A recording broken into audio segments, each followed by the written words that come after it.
Good morning, everyone. So today is an asynchronous snow day, which means we're going to be doing all our learning online here on Google Classroom. So if you've made it here, congratulations, you're right where you need to be. So I'm going to share my screen with you. So as you can see, I have all of essentially our to-do list. So all the steps 1 through 4 that we need to do for today's lesson written here on the home page of our Google Classroom. But I'm also going to take the time to kind of walk through these steps as well as teach you a little bit of today's lesson, just to make sure that we're all learning together and we're on the right track. So in our announcement today, which you can read here, but I'm also going to say aloud, we are going to be learning about a new type of figurative language called similes. Specifically, we're going to be learning how to identify a simile as well as describe its meaning within a passage. So here's your to-do list. The first step is to watch the recording where I walk you through today's lesson, which is the recording you're watching right now. So if you're here, you're in the right place. Give yourself a pat on the back. Throughout this lesson, I'm also going to be walking you through or teaching you through simile lesson slides, which I have linked here at the bottom of this announcement. Feel free to click on these and kind of follow along with me as we go through this video. You don't have to, but if it helps you stay on track, whatever works for you. Once you have watched this video, or while you're watching this video, at some point I'm going to remind you, we're going to encounter a slide in the beginning where it's going to have a link to a poll everywhere. I'm going to ask at the time, and I'll remind you, but I'm going to ask that you pause this video, click on that link, and fill out the questions on the poll everywhere, and then come back to this video so we can keep learning today. Once you have finished this video in its entirety, and you've also been sure to fill out the poll everywhere link, you're gonna X this out, and there's a practice worksheet linked right here. It's called Similes Worksheet Guided Practice. This is totally optional. You don't have to fill this out if you don't want to. There's nowhere to submit it. It's not worth anything. It's just for fun. But it's basically just if you feel like you need more extra practice after you're done watching this video, or you want to make sure you know what you're doing, then you can click on that worksheet. And what's going to happen is about the middle part of my slides, and I'll show you later on, but about the middle part of my slides, there are some slides labeled practice at the top. You'll see at the heading it says practice. That is going to be a new passage with entirely new similes and essentially a bunch of practice problems. And it's going to mirror or look the exact same as this guided practice worksheet right here. So they both match, they line up. The idea is that if you want some extra practice or you want to make yourself more comfortable with similes after we're done talking today, you can click on this worksheet, make your own copy, and then the worksheet matches with the slides. So you can go through the practice problems on the slides and kind of quiz yourself and see if you're getting the right answers on the guided practice worksheet, because all the answers are embedded within the slides. So you can essentially quiz yourself as you go through them and see if you're getting them right. But very optional. You don't have to do it if you don't want to. The only thing I'm going to need from you by the end of this lesson, besides filling out that poll everywhere, is there's a worksheet right here titled Similes Worksheet Independent. It's linked at the bottom of our Google Classroom announcement. This is due by the end of the day. So when you're done watching this video, you filled out the poll everywhere. Maybe you did the optional guided practice worksheet if you wanted to. Maybe you didn't. This is the last thing you're going to do for me. You're going to fill out entirely the entire worksheet. And then there's a submission box under classwork on our Google Classroom, and you're going to download your file and you're going to submit it through the submission box. And this is the only thing you need to turn in by the end of the day, because I will be looking at this and grading this to see if you understand how to do similes. Also, as a quick little reminder, our objective for today, given a grade level passage and a simile worksheet with 5 questions, that's the independent worksheet you'll be filling out for me, you're going to be able to accurately identify the simile as well as write the description of the meaning with at least 4 correctly identified similes and written descriptions out of the 5 you're going to be given. Okay, now we're going to work through our slides. Again, you can click on these and follow along with me if you'd like, but you don't have to. As a reminder, you can use your resources today if you feel overwhelmed at any point. I know we're all at home, so it's a little bit different. Like, you may not have access to like a calming corner like we do at school, but you can still feel free to pause this video at any time, take a deep breath, go sit somewhere comfy, do what you need to do to relax yourself.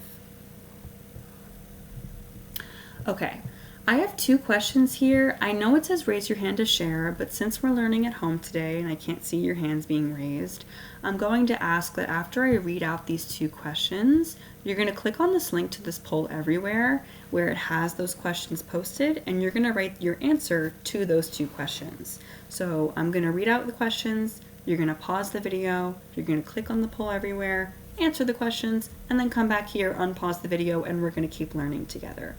But our questions read, I'm as busy as a bee.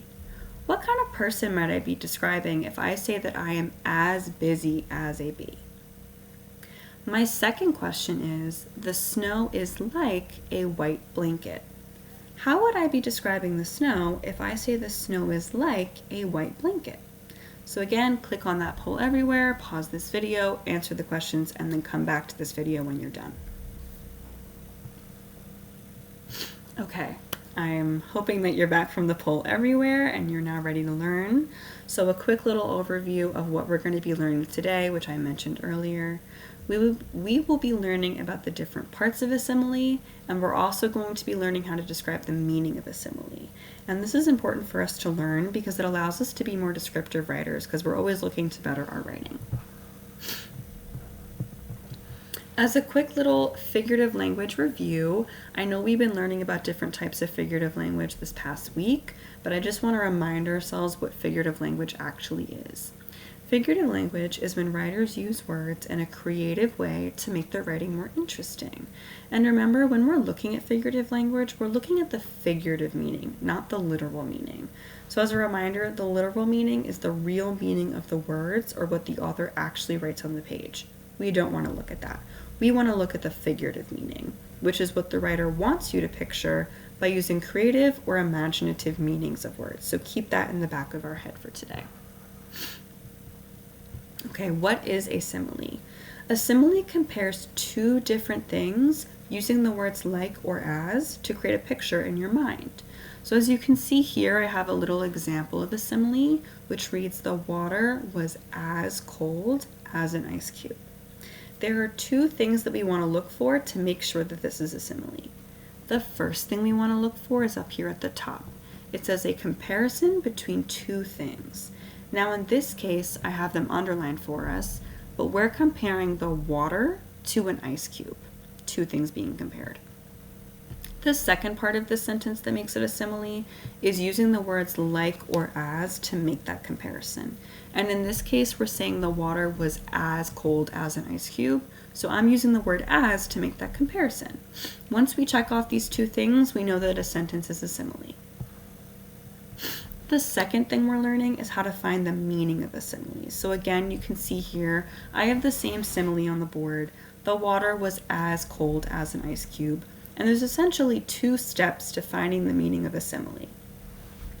My first step is to look at the second part of my sentence, which here I have underlined as an ice cube, and I have to think about my knowledge of an ice cube. Well, when I think about ice cubes, I know that they're really, really cold. If I put an ice cube in my hands might get really cold, they might even go numb. So I know that an ice cube is really cold. I'm going to tuck that knowledge into the back of my brain for later because that's going to help me. Then the second thing I do is I'm going to look at the first part of my sentence, which is also underlined here, and that's water. And if I'm going to say to myself, well, if I know I'm comparing water to an ice cube, and ice cubes are really, really cold, then that must mean that the water is also really cold. Therefore, the meaning of this simile is that the water is really cold. If you need to take a small 2-minute break because you're feeling overwhelmed, or maybe this is a lot for you to take in, now is the time to do so. So I'm just going to ask that you quickly pause this video, take a 2-little break, watch the clock, and then come back when you're done. If not, you can keep going with me. Okay, now I'm going to do a little bit of modeling of finding and describing the meaning of a simile within a passage, which is our goal for today. So I'm going to read our passage aloud. Again, you can follow along with me on the slides if you'd like. So our passage reads, the wind whooshed through the trees like a race car speeding down the track. Mia held onto her hat tightly as she ran after her little brother Ben. Their kite soared high above them, showing all its bright, beautiful colors. Look how high it's flying, Ben shouted, laughing. Suddenly, the kite dipped and twirled, almost touching the ground. Mia and Ben pulled on the string together, giggling as the kite climbed back up again. So the first thing I'm going to do is check to see, well, I have a simile here. I'm going to say that the first sentence underlined here is our simile, but normally you would have to look for it, but someone very nicely underlined it for me. And the first thing I'm going to do is check to see, is this a simile? So I'm going to look, is there a comparison being made between two things in this sentence? Well, let's go back and look. The wind whooshed through the trees like a race car speeding down the track. Okay, I think I'm comparing the wind to a race car. Therefore, I have two things being compared here. That's check number one. The second thing I'm going to look for to see if this is a simile is if the sentence uses the words like or as to make that comparison. Let's read through again. The wind whooshed through the trees like a race car speeding down the track. Okay, I see the word like here. So I'm using the word like to make that comparison. Check again. So it checks off our two boxes. This sentence is definitely a simile. Now I'm going to look for the meaning of this simile. And as you can see here, I have a nice little simile and meaning chart, which we'll be seeing a lot more throughout this lesson. But basically all my similes are written here on the left. All my meanings will eventually be written on the right here, but for now it's blank because we don't know the meaning yet. And you can also see that I underlined the two parts of a simile, the wind and the race car, and I circled the word like to show that the word like is being used to make that comparison. You don't have to circle and underline things, but it does help to see that they're there, and if it's helpful for you, you can, but you don't have to do it. But now I'm going to model how to find the meaning of our simile. So again, the wind whooshed through the trees like a race car speeding down the track. The first thing I'm going to do is I'm going to look at the second part of my sentence, which is a race car. And I'm going to think about my knowledge of race cars. What do I know about race cars? Well, I know race cars are really, really fast. Whenever I see a video or a movie with a race car in it, they zoom pretty fast down that track. So I know race cars are really fast. I'm going to tuck that knowledge into the back of my brain for later because that's going to be helpful. The second thing I'm going to do is I'm going to look at the first part of my sentence, the wind. And I'm going to say, okay, I know I'm comparing the wind to a race car. And if I know that race cars move really fast, then that must mean that the wind is also moving really fast. Therefore, the meaning of the simile must mean that, or must be that the wind is moving very fast. I think I'm right, but let's double check. I'm right. The wind is moving very fast is in fact the meaning of the simile, and as you can see, I wrote it in the meaning part of my simile chart. Okay, that is all I'm going to teach about similes today, now that you've seen what it's like to find and describe the meaning of a simile. Again, all of these slides that say let's practice together, which are a couple here, all of these are the same passage and simile and meaning answers as the guided practice worksheet that's linked at the bottom of our Google Classroom announcement today. So as optional as it is, feel free if you'd like, you can click on that guided practice worksheet, make your own copy, and then kind of go through the slides and follow along as you go. Make sure to read the passage. Then you can go through, find all your similes. You can think about the two parts that make it a simile. You can write it into the simile chart. You can underline the two parts, circle the word like or as like I had before if that helps you. And then you can find the meaning and write the meaning in the meaning part of the chart. Again, this is just practice, but feel free to use it and quiz yourself as you go because all the answers are embedded here. I won't show you, but they're in there. Okay. Once you've done that, then you're going to click on our independent worksheet and you're going to fill out the independent worksheet. I'll actually show you, I won't show you what that looks like because it won't load. But the simile worksheet independent is the exact same format. It's a new passage at the top. All the directions are written at the top in case you get confused. And then it's the same blank simile and meaning chart at the bottom. And you're just going to, again, do the same thing. You're going to work to pull out all the similes, You're going to write them in the simile side of the chart, and then you're going to work to find their meanings, and you're going to write the meanings on the right side of the meaning chart. And then when you've completed that whole worksheet, you're going to submit it to the submission box linked under classwork on our Google Classroom page. And that's the only thing I'm going to need from you. And that is it. I hope you have a wonderful day. If you have any questions, feel free to reach out to me and I'll be happy to answer you as soon as I can.